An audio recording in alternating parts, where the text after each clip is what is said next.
We have Dr. Evonne Carter here today with us. She's the first candidate for the Vice President of Academic Affairs position.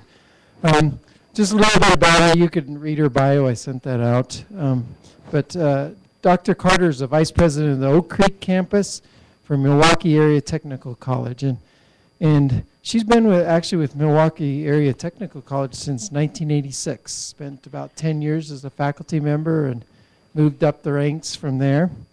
One thing that really impressed me about Dr. Carter this morning when she was with the committee, the search committee, we asked her why she was interested in taking this position and leaving a school she'd been at for a long time. And she said, and this really, I really like this, she said, well, I felt like it was an opportunity to get reattached to academics, faculty, and students, that she felt as a vice president of a college that she had lost that connection, and she enjoyed that connection, and so that was a good answer. You're doing great. Keep going. Keep going, huh? Well, she's not going to like me telling you this next part. Oh, no. She probably knows what I'm going to say. When we were reading her, the background check, someone referred to her ability to rap. And so we asked her about her rapping, and she said, well, and I might get this wrong, hopefully not, but she said, well, somebody had asked her to outline some of her accomplishments at the college, and she said that was just too boring, so she made a rap song out of it. So I don't know, if she gets the job, that might be a stipulation that we hear the rap. So, yeah. That would be great, huh? If it weren't being recorded, I might do it. Yeah. We were looking on YouTube to see if we could find it, but we weren't YouTube. successful. I have a CD. Well, we'll want to hear that, of course.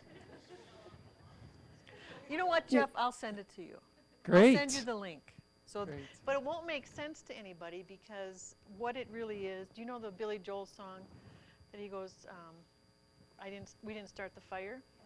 Well, it really wasn't a rap song. It was the Billy Joel song where he talks really fast about all these things. And so I took a couple verses of that and made a list of everything I had done in the last 25 years, because it was the 25-year celebration.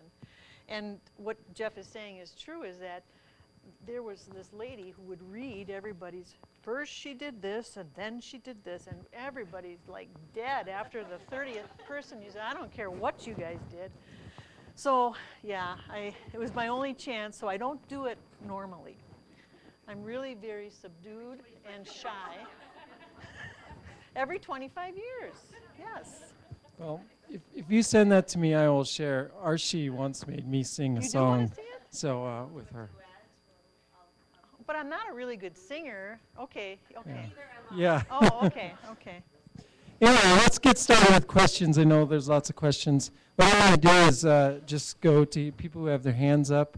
I'm going to try to hit everybody, so if you have several questions, if there's somebody that hasn't got a chance, I will go to them first. But for the most part, I'll go by order. So, first question. Rich. Thank you.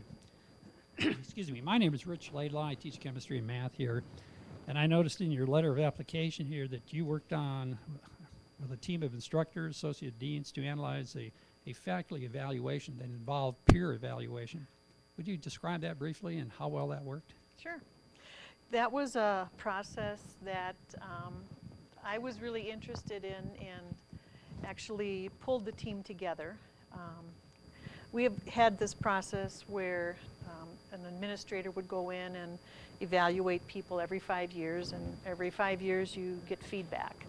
And I thought there'd be a better way, so I pulled a group together and we did some research on peer evaluations. And we basically did meet for about a year and ended up identifying a list of standards of teaching excellence that we had found and modified for teaching adults and teaching in a college, and put together that kind of framed the next kind of steps. So it's a little bit involved, but if I can, get all the pieces, and I actually, since you asked, I brought copies of how that worked. You'd think I had planted him, but I didn't. So, and you can look at this if you want. I mean, it was a pretty daring move because it was a really different move. And for the most part, it's better than our old system because it empowers the faculty to really identify their strengths and to identify their areas that they need improvement, and that they really need to then do the improvement, because that's the whole point of a process to identify, you know, it's kind of a coaching process.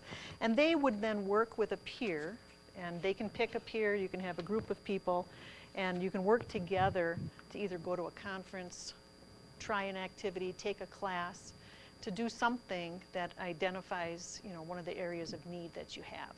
So it starts from the criteria, and then you identify what you need to do, and you work on it. We did not use that with new faculty, and the new faculty get tenured after 3 years. So the first 3 years, they are observed and coached by their administrator, and we still have a set of forms that we use to look for what's an effective teacher before they get tenure.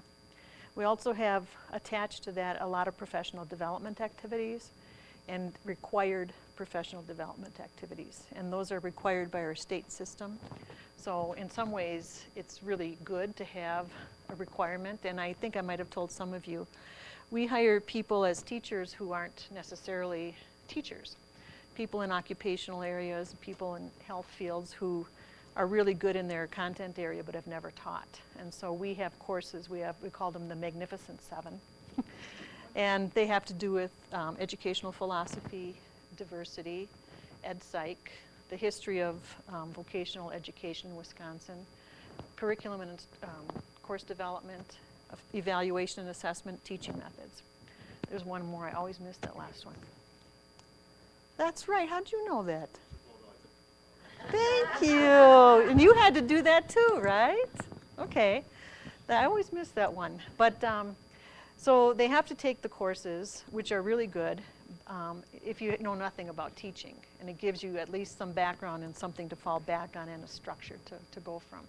So they're all tied together so that we do have opportunities for professional development to make sure that the people can reach their goals. Does that answer your question? Another question? We need coffee at these meetings. Where's the coffee? Carrie wants the, what's that called? Your courses, are they like credit courses or like workshops? With the professional development? Yes. They are credited courses, but they're professional development credit. So they aren't open to the public, but you earn credits because we also we have a contract where we have to have so many credits every 5 years, and that's how we keep track of the credits. But you can also use workshops and count the CEUs. So 40 hours equals 1 credit. And so if you go to workshops or conferences, you can count that. If you do community work, if you work on other boards, you can count that. So there's other ways of doing it to develop people's skills. Yes. Have you nailed assessment? I have. Great. Can you explain how you did that? Are you talking about program learning outcomes? Well, we're talking about the entire assessment model. We've been kind of going back and forth between program, course, mixing them up, program review. So let's not talk about program review yet, okay? Okay. Okay. Although that one I have down too. Okay, great. Yeah. Yeah. And were you at Chippewa Valley when they did QRP? You missed it.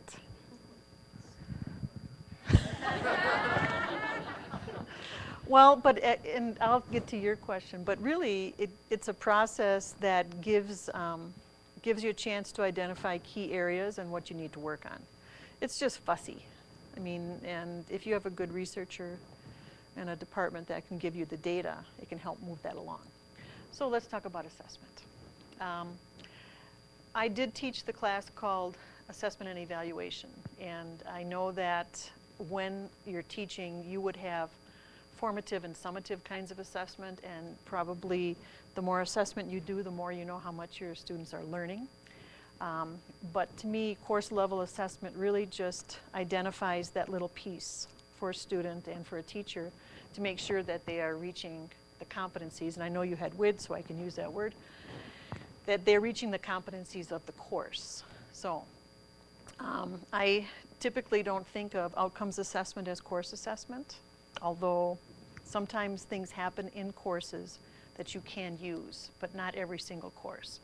So if I, in my head, have this picture of outcomes assessment, it is not the cumulative assessment of every course that you've taken, okay? That's what the program credential is to me.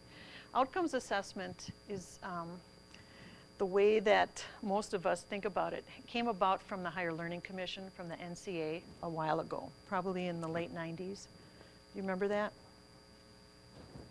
Cecilia Lopez, who changed the name of the NCA to the Higher Learning Commission, was really one of the first spokespeople on outcomes assessment, because what she was looking at is now what the federal government is looking at as outcomes, the result of all the work that somebody's done. What do you have to show for it, and what has really happened? So outcomes assessment is kind of a bigger picture. It's almost like the grade at the end of a course, but at the program level. So outcomes assessment, and I'll try to be as simple as possible. In my head, okay, this is my model. It's, if you identify for a program the key expectations upon completion, and let's say you had 5 of them. So what's your area? Computer science. Okay, that's good. So when a person graduates from that program, could you identify 5 key things that he or she should be able to do? Yeah. So in my mind, then you would go back to figure out how you could gather that information. So what's one thing a student should be able to do? They should be able to write a simple C++ program. Okay, that's perfect. So one of your expectations of your graduates is that they can write this program. So at some point in the program, they would demonstrate that they could do that. Now, a lot of times the demonstration comes in the last semester. It either could be the 2nd semester or the 4th semester, because it's the end result. It's not all along the way, how many thousands of things did you learn? Because you did learn 1,000. That's why you want the bigger kinds of things. And people who do portfolios, I don't know if you have those, where at the end of something, or student teaching or a clinical, to me, those are what you want. And those are the best ways to measure those. So it's all, in the clinicals, you have external people also giving an evaluation and providing input, so it's not just you as an individual instructor. So to me, outcomes assessment is identifying the key things the students should be able to do upon completion of the program, and then you try to identify where you can gather the information that they've done that. And after you've done that, you're not done. You have to then identify what you think the target should be. So is your target that 90% of your students should get 90% or more in this program, in developing this program? Did I say that right? That's what they were going to do, is write the C. Yeah, Not, I know I mixed up the words. So it's the development of the C plus what? C++ program. Yeah, that one. So that program. The programs and the programs. Okay, so then after you identify what you want the cumulative group of students, and this is not by grades, it is that if you had 20 people who finish your program, you would look at, did they do this? Were 90% of the people able to show me that they could do it with this criteria at the 90% level? Yes or no? If yes, then you probably wouldn't make any adjustments. If no, what would you need to adjust to make sure that the next group of students would indeed be able to reach that expectation? Seems like we were doing that for a while ago. Yeah. That's the simplest way. Now that doesn't count Gen Ed. Gen Ed is harder, because depending on how you look at Gen Ed, do you have a biology degree? Do you have a capstone kind of course?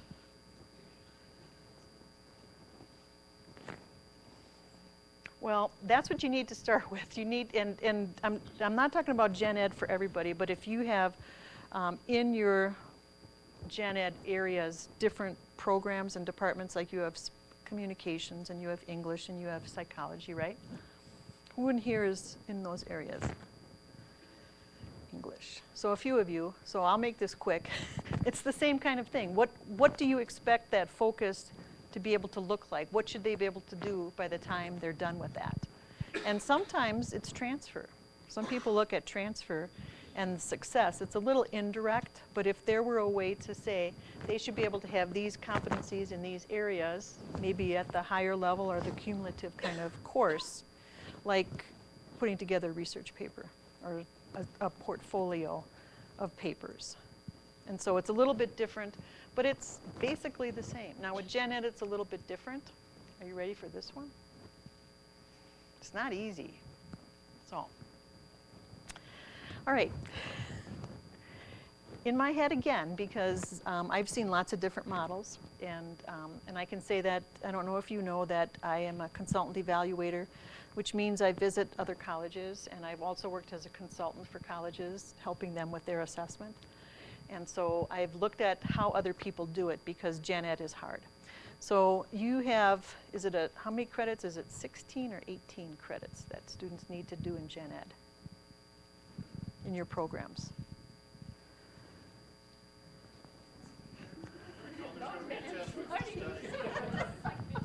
We know what? We know there was going to be a test we would have studied. I'm not going on until you tell me the answer. Okay, let's say it's 18. Okay. We'll say it's 18. It may not be. I looked it up, but I don't remember the number. So what you're saying is that, and you have like general outcomes, general learning outcomes, right? And one of them is communications, and is it critical thinking? Is it working with groups? Yeah. Yeah. So here's the tricky part then, because what you're trying to say is that every one of your graduates has those 4 abilities, right? Now, the easiest way to measure those is to give students a standardized test, okay? And if you can afford it, and if it links back to your curriculum, that's the easiest way to show that your students have met those outcomes. Not every college can link it back, because depending on what your expectations are, there's probably not a good standardized test for collaborative learning. There are surveys you can give people, and that might be an easier way to do it, but you'd have to give it to basically all your completing students. It's not, in my head, okay, and I'm not criticizing what you do or how you do it, because I don't really know exactly how you do it. I wouldn't do it in every single course. I would do it in the second semester courses of gen ed, the highest level that they would have to achieve. So if they had to take 2 English classes, I would have the competency of writing or communication from the 2nd level. I wouldn't do every single English class. I mean, it can be random samples. And I wouldn't do every single student, unless you only had 40. Then I might.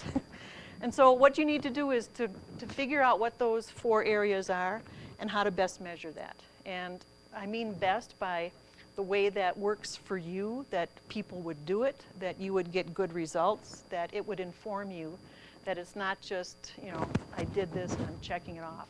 Because really the whole point of assessment at any level is to make sure that you're getting the results that you need to get.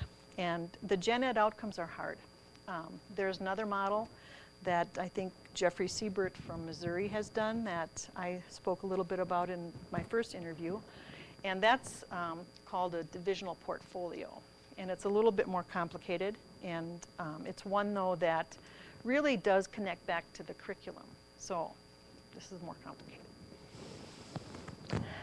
If you have 4 outcomes, you identify which courses, and usually in gen ed, not in all the programs, because every student has to take gen ed, right? So if you did math, English, psychology, what's another one that you'd have to have? So which is the one that would measure the collaboration?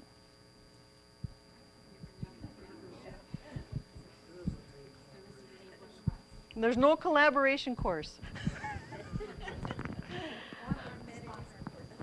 Well, and see, that's one of the, I'm not saying anything, I'm not criticizing what your 4 outcomes are, because they're soft. What? No, that's not my place. I'm just your guest for today. You'll have many guests. But I think the real difficult part is making it work. And when you get to the point where you say, I don't know how we do this, well, then how do you know it's important? How do you know that anybody's doing it? And how can you say that you're doing it if you don't know if you're doing it? That's my question. And so if I were you, if I were you, Mary, because you're adjunct and you can say this, and yeah, and nobody would say anything because it's, oh, Mary said that. And I can also pretend I don't know anything. Yes. So you'd say, and Mary would say, let's not do that one. Let's see, I mean, it's a really important thing, but let's concentrate on the key ones. And that if we can find a way to better assess collaboration, or how do you even know what teachers do when they expect collaboration? Do you have a set of criteria? Like if I talk to 3 people, I've collaborated? Or do I really have group activities that are required of me in my gen ed classes? I mean, those are questions that if you can't figure out a way to measure it, it's probably not ever going to be able to be done. I mean, it's like when I go to the doctor. You ever see the movie or the show House? I quit watching that. He's so obnoxious because he can figure out the test to get you something, but he's the only one. And so unless you have a house, then you probably need to look at the measures that are really important to you and the ones that you can collect data on that mean something to you. And you know, I'm not being critical of what you've done or what you need to do, but I think that the whole reason you do assessment is to inform your teaching and to make sure your students are leaving with the skills they need to have. That's my short answer for that. How do you get everybody on the same page for assessment? Well, that's a good question, Valerie.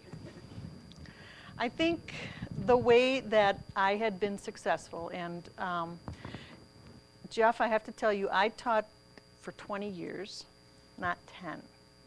And I would have kept teaching because I was teaching the professional development classes, but there was a grievance, so I didn't get to do that anymore. Because I used to be a good teacher. So anyways. What was I saying? Oh, about the assessment.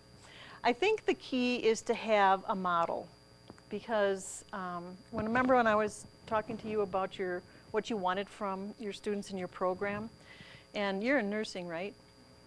Well, I'm going to tell you that whatever model I come up with, your accrediting agency is 27 times worse. So mine will look like that's all you do, because I know what nursing people have to do, and a lot of external accrediting agencies have much more stringent requirements. So again, in my head, this is my way I look at it. I have that model that I was telling you about where you identify what it is you expect students to learn. And whatever the program is, you give me five key things that you want your graduates to be able to do. And if you give me 4 and they're really good, that's fine.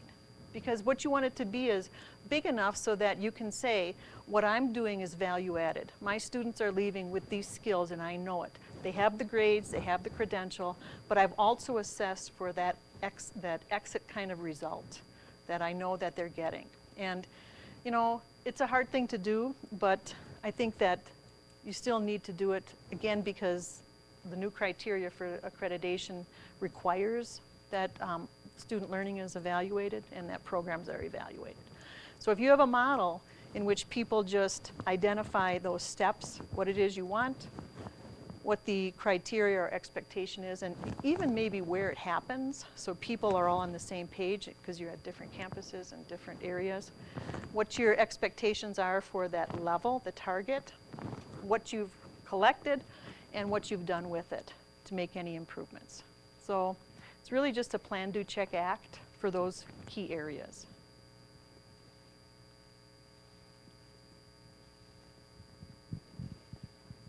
I guess I'm next.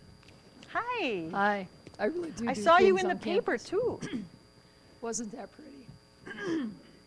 My question deals with advising, and it's actually a two-part question, so bear with me. Currently on our campus, some faculty advise, some faculty don't. Some students get advising, some students don't.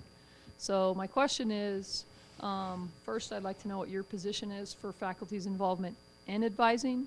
And then my second question is, how do you work with the Vice President of Student Services in the Student Services area to, I guess, mesh their vision of advising with the academic side of advising? That's a really good question, and I'm going to back up just a little bit because one of the jobs I've had in the past was to work with programs, and they would get improvement grants from the state. And so we would pick programs that had probably the lowest retention to see if we could work on improving that. And one of the things that we found worked the best, there were two key things that worked to help retention. One was case management, where people would follow up with students, and if they were absent, they would call them, you know, really to figure out what's happening with students, if they're coming or not. And the second one had to do with expanding the amount of time that the teachers had with students above and beyond the classroom and above and beyond their office hours. Those two things were phenomenal in terms of increasing retention. And so, so my advising model comes from that. And again, I have not had any control over changing our advising model. I think it probably happened through one of our core committees, so I personally did not do it. So I have probably a different version of what should happen. So faculty advising to me is really essential for the students. The students make connections with teachers. The students want to know what to do next from the teachers. And I think the teachers probably know the program better than anybody else, and how to navigate through that and what to do next, and how to reach out to employers or to reach out to four-year colleges to really help students be moving along. But one of the problems with that model is that it's not a fair model, because if you're assigned students just from your programs, what I found is that most of our program faculty had a lot more people to advise than the gen ed faculty. And it may not be the case if you have people with a major or a focus in one of the other areas. So I think that the students really want to connect with the faculty, and they see these people, they have a relationship with them, even, you know, whatever it might be.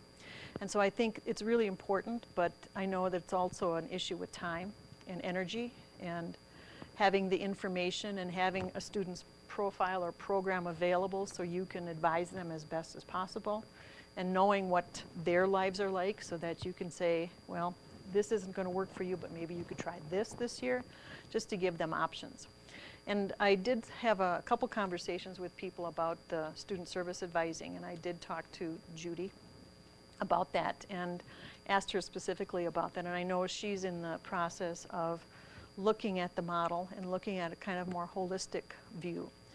I have another prejudice, and that is a lot of students who come to two-year colleges have no idea, first of all, what they're getting into, what they should get into, what they are good at, and all the other really important things about paying for education, studying, getting through and completing and paying back your financial aid. And I think that for me, it's so important that advising starts with students before they even get into the college, so that they're even signing up for what's going to be appropriate, that they will be willing to put in the time and effort to complete, because I don't know in your college if everybody picks exactly the right thing. and finishes because they're so excited to get through. So I'm going to just guess that it's probably not 100%.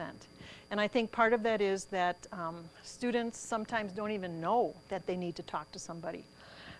I always had this joke with my other faculty members when I was in a smaller office. And the guy who taught psychology, the guy who taught science, and my kids, I taught English, our kids all failed at the subjects we taught at. It's unbelievable. I mean, these people were all really smart. My kids would never, ever, ever ask me to read one of their papers. Never. Not because I couldn't help them, right?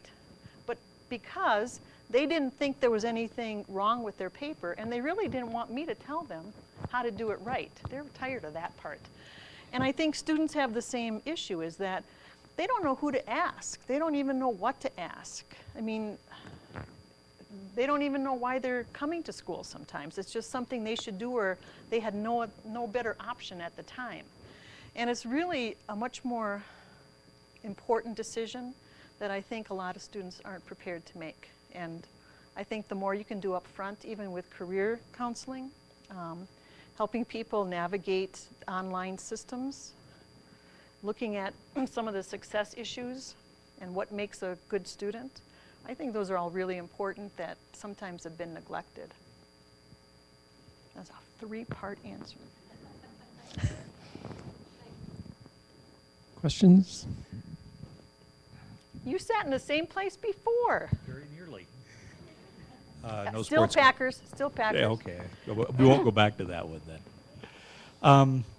Earlier in your explanation with regard to Gen Ed assessment, I believe I heard you say that a standardized test was the easiest way to go. And later on I heard the phrase a meaningful assessment. Can those two things exist simultaneously? Do you believe in your mind that a standardized test could truly be a meaningful assessment? I think there are some standardized tests for English, math, and critical thinking that could work, yes. That could be. I mean, in my college, they weren't meaningful because they didn't follow the curriculum. So I'm not exactly sure what your curriculum entails. We didn't have majors in English. We didn't have that. So people would only take a couple classes. But mostly it's no. It really is. And for what you have to pay to have the students take those and to put them through the torture of taking those tests, above and beyond, it's usually on a Saturday and you have to bribe them, the results typically aren't good. It's like when high school kids have to take those, do you have tests in Wyoming that they have to have proficiency kinds of things? The kids don't care. I mean, so I'm not going to use that example ever again. So there are no easy ways to do Gen Ed. You have to do it the old-fashioned way.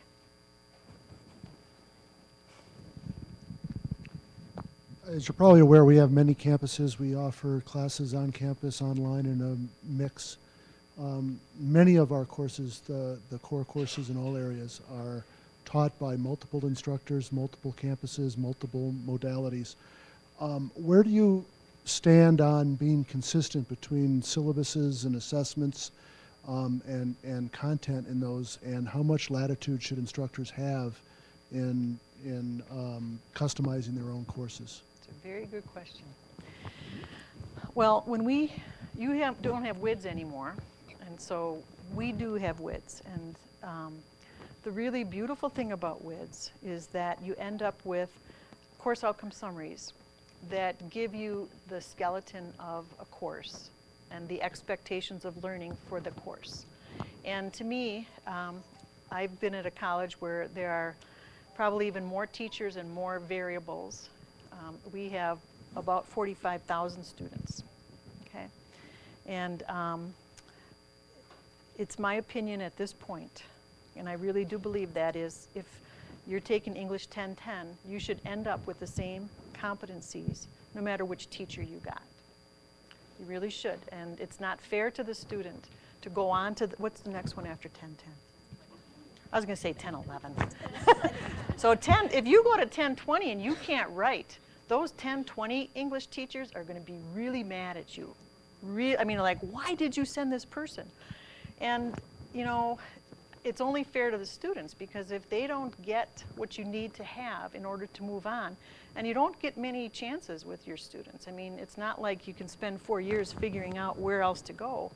That it's really important that the end and the agreed upon competencies, and I would say that, and you don't have to use competencies, you can even say objectives. And in you like competencies? Well, we, you know, I'm a part-time social designer, and we really like the outline and the foundation of it, so it's the software.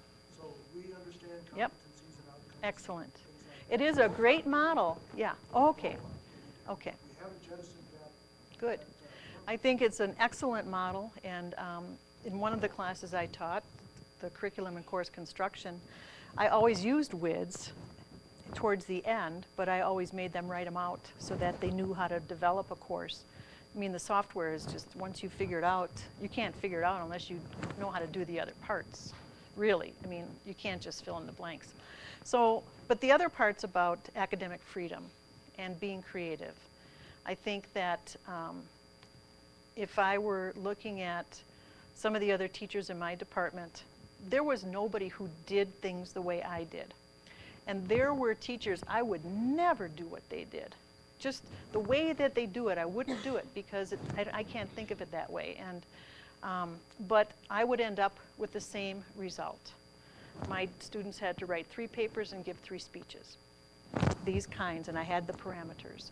And how I got them to do that was up to me. When they did it, how they did it, was up to me. So I think no matter what the delivery is, the student really should get the same, especially if they're prereqs. I mean, there's nothing worse than getting a student who got an A in the last class and is getting a D this time and saying, well, I got an A in the last class, what's the matter with you? And I don't know if you've had that experience either, but it does happen. So that's my answer.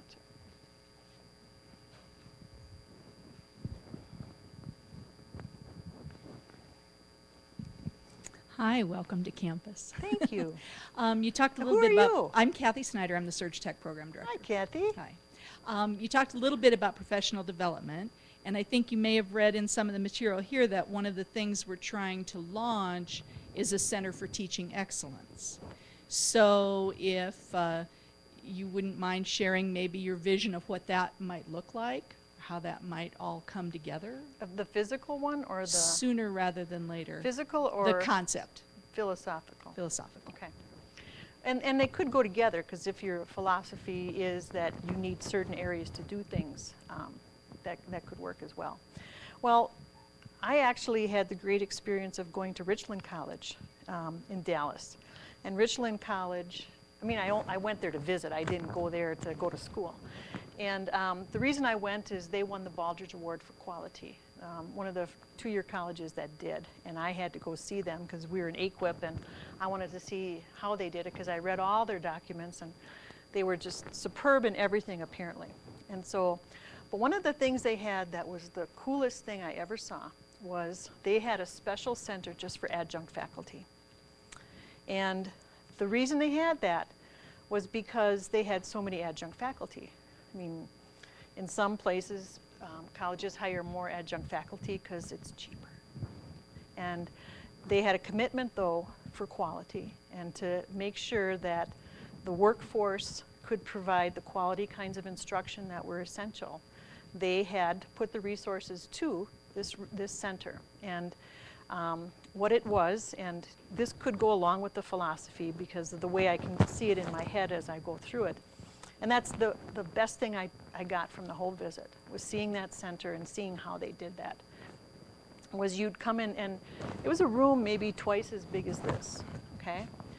Big amount of space, a lot of space. And so in one of the rooms, there was a secretary dedicated, there was an associate dean dedicated to help them with all the, I was going to say something, with all the problems that they may come up with, because who else would they go to, especially at night?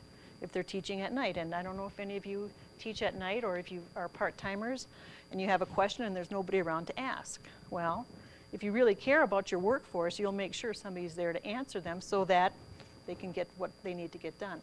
So they also had workstations connected with all the different tools and whatever they needed. Then they had offices that were private offices where the teachers could meet with students.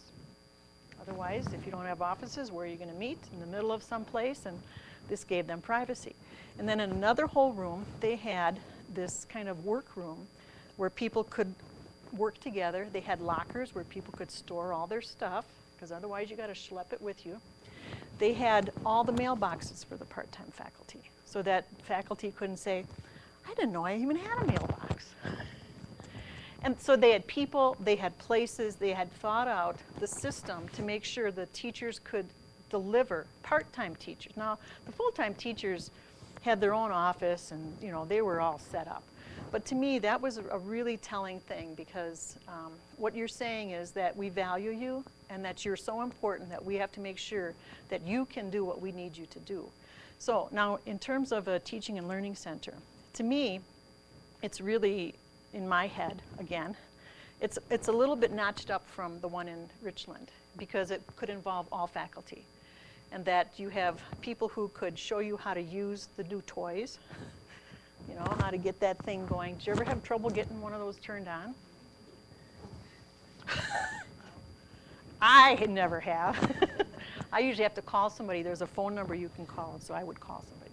But, you know, to really get people knowledgeable about some of the new tools and the new methods, and have workshops in there, and to have time available to talk with people and to meet with others, and to have the best equipment that you can get. I mean, I'm not sure if you all have a computer. You do? Okay. Do you have a computer? Do all Edge? We have an adjunct office with 2 desks. One? Just one? Oh. That's excellent.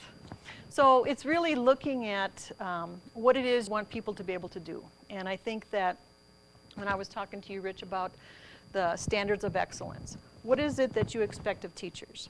And how do you make sure those resources are available to either provide workshops, classes, one-on-one tutoring, special help when you screw it up, whatever you need so that you can be effective. I think the other thing that would be really great is to have people who are model teachers for that, people who maybe are first adapters for some of the technology to show you how to use something like streamed video in your online courses, or who knows what else they're using now, but lecture capture we do too.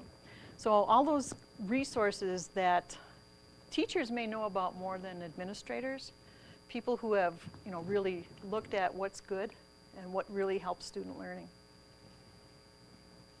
You're welcome. There's a big push in Wyoming for concurrent enrollment. Where do you stand, or how do you see concurrent enrollment fitting into the mission of Laramie County Community College? So do you mean by concurrent enrollment like high school students who are enrolled in a college course? So concurrent enrollment being high school students taking college courses on the high school campus, Okay. taught by high school teachers. Okay. And Wyoming's not the only state that does that. Many states do it in order to increase the number of people who even get associate degrees. And that's been a push as well. My philosophy on that, and the way I feel about that, is it's an option for students. It gives them a chance to move ahead faster. It gives them a credential. It gives them something to cash in, so that I don't think they get the credit unless they come to your college, though. Do they? They do here. They don't have to enroll in your college to get your, they just get a transcript from that? Okay.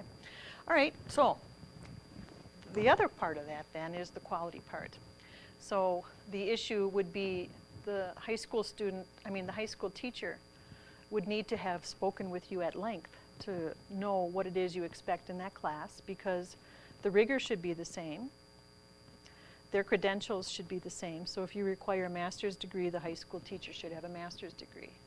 And you should be able to know that the quality, and there should be some indication to you that the same course that was delivered in the high school has the same expectations that you do.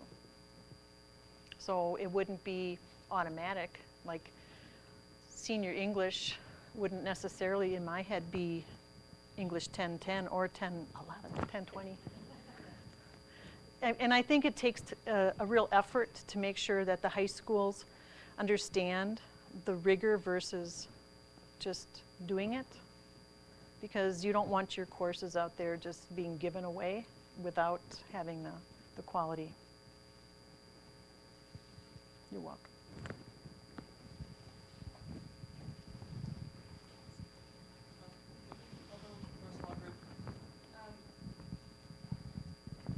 Thanks, Jeff.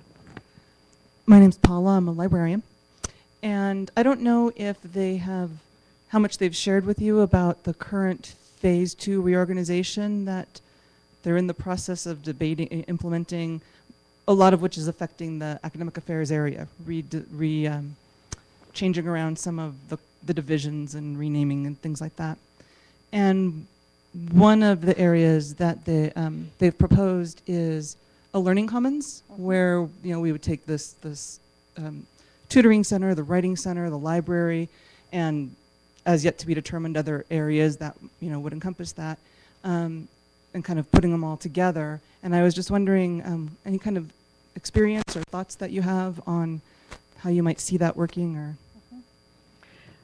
I've had a couple experiences. You would think I always go to Texas, but I don't always go to Texas.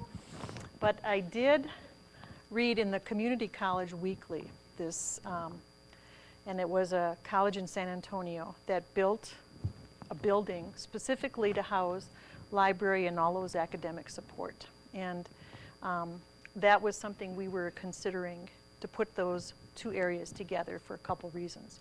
One, the students wouldn't have to go find the individual areas, so they would know where to go for any kind of help. Two, you could probably, if you have personnel in both places, you could combine those and maybe have more services, longer hours, a different kind of mix of services to students. I think it expands the whole perspective of the library as being a place for learning. I think that really benefits the library from that. And we tried doing this, and we went to visit other college libraries. And just about every college library is going to that they're really trying to put those two together and and I like the word commons, because it also, because we have some librarians who said, oh, you can't bring coffee into my library. And, just down the street, that, they have a Starbucks right in the library, right, and they have services also available to the public. And it also opens it up for public kinds of things, and them being able to use the librarian services as well. So I think it's a great idea. Well, you're against? Well, I'm not in charge of any libraries. Actually, my librarian at my campus, if you're watching this, Jen, she's got a plan to take over my whole office wing so that she can be the first thing that people see when they come into the campus. I think I have no problem giving away my office because I think it would serve the students better, and it would give them a chance to come to an area to really get what they need to get into. And then they could answer all the questions for everybody who comes in the door who thinks that we're something else. Because we're the first door. Why don't you tell us a little bit about your management? That'll give me time to think of my answer. Please tell us a little bit about your management style. Okay. Well, when I first came to the Division of Liberal Arts, I was the Dean of Liberal Arts for 2 years. One of the first things I did, and that was a division, I think I told you, that had 5 different deans in 5 years, and they weren't happy, and they were tired of the change, and they were tired of everything. Now, the good thing about me going there was I had worked with these people. These were all the liberal arts people, so it was my division. And so they actually had some trust in me to begin with because they knew who I was. But one of the first things that I did, first of all, was go and talk to every campus, all the faculty at the campuses, so they knew what was going on, so they understood, so that they knew that I would be available to talk to them if they needed something done. It wasn't that I would solve all the problems, but I think sometimes they needed to hear that somebody cared about them. The other thing that I did was I started what I called, and you have a college council, but I started an LAS council, because one of the things that's always difficult is to be able to get input from the masses, I'm going to say. And MATC has 583 full-time teachers and about 1,000 part-time teachers. And so when you're moving to change something, and my boss would say to me, "Did you get input from everybody on that?" And I'm like, "Oh." So in order to finally do something about that, I wanted to have representation from all the departments of every area in liberal arts so that I could bring up issues with them. And so my method of management typically is a little bit more democratic. And I try to figure out where I need to go, what I need to accomplish, and who needs to help me get there. And I really believe in collaborative kinds of decision making, because you know what? I don't know everything. When you ask me about the library, I only know what I know. I've never managed a library. So if Jen wants to change the library, she's going to be on my committee. And so I would ask for input from people, just so that I knew that any decision that came forward was vetted, that it was shared and understood. And you know what? Not everybody is going to agree with it. That happens, and I think it's going to happen. I mean, anytime you have more than 3 people, somebody probably won't agree. And I think that part of my question always is, can you live with it? And what part of it is the worst part to you? Is it that you didn't get to say what you needed to say?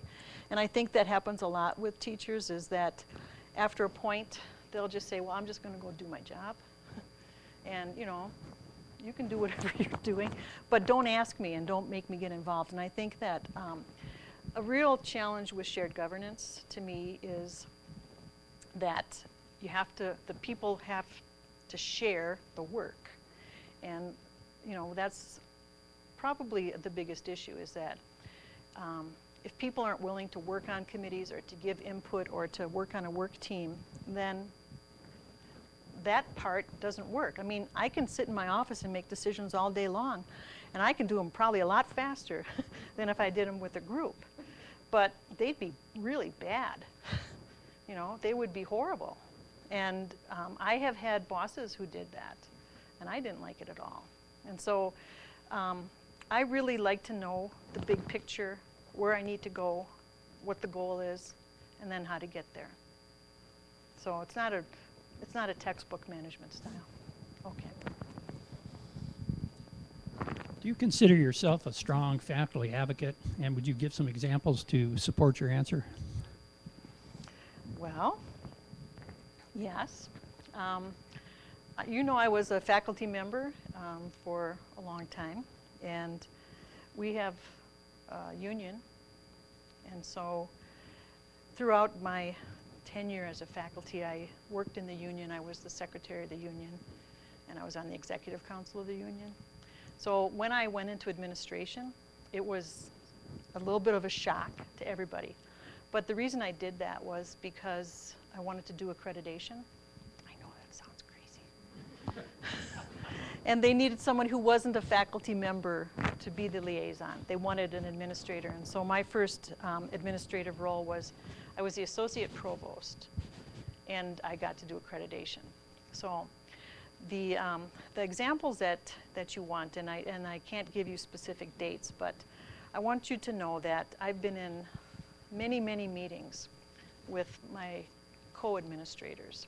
And we would start talking about something, and I always start thinking like a teacher and say, well, that doesn't make sense. You wouldn't do that. Or say, let me give you I have a good example. Sick days. So we have these unions, okay? And there are some unions, and they're usually the custodial people. they use up all their sick days.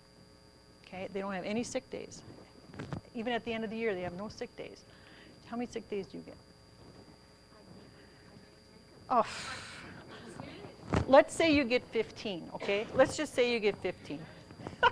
So I said in the meeting, well, faculty don't take sick days. Because if they take sick days, when they come back, it's 100 times worse. Every time I've been sick, I go to work and say, all right, we're going to do this. Because you have to keep going. I mean, if you stop, it all goes downhill. And so I was able to share that with people because they couldn't understand why teachers had so many sick days. I mean, accumulated so many sick days.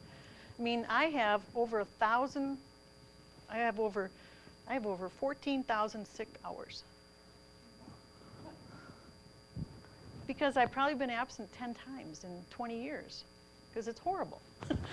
It's horrible to be absent. So I think like a teacher. I also think like an administrator now. I mean, I think of an administrator thinking is a little bit different because you have to think beyond your own classroom. You have to think, what else would other people say? Or what would the other division say? Or what would the community think of that? And it's taken me a while to get there. And for a while, I didn't think I could do it. And it's not that I don't think like a teacher, but I can also think bigger. And I think working on accreditation has helped me a lot with that. Because when I go into a college, even though I always love doing criteria 3, that's the one with the learning and the assessment, I have to sometimes work on the other ones and have to go and interview the board members or talk to people who are in student services. And so it's, you know, it's an expansion of that skill.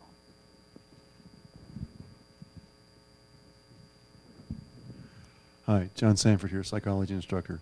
You mentioned you wanted to get into accreditation. You looked at your resume and it has both PEAK and or what's going to be Pathways and AQUIP. So which do you see as being most appropriate for a 2-year school? And what's the vision you have for how that would be integrated into the school? That's a great question. I'm also the AQUIP liaison. Okay. Are you a consultant evaluator? Okay. For AQUIP. Have you gone on PEAK visits? Okay. Well, that's a really good question. And you want the short answer? I think when a college wants to do AQUIP, it typically has a management style that can support it, which means that it values quality, it values kind of that model of improvement, it looks to see what it needs to do better, and it really does it very specifically. And 2-year colleges can do it a lot easier than 4-year colleges, and small colleges can do it a lot easier than big colleges because you don't have as many systems and as many varieties of those systems. So I think when you look at some of those schools that you even read about, the 2 years are fine. I've never even seen a 4-year except maybe Stout. Have you seen any other ones? It's hard to do in a 4-year. Yeah. So, but the good news, if you're thinking ahead,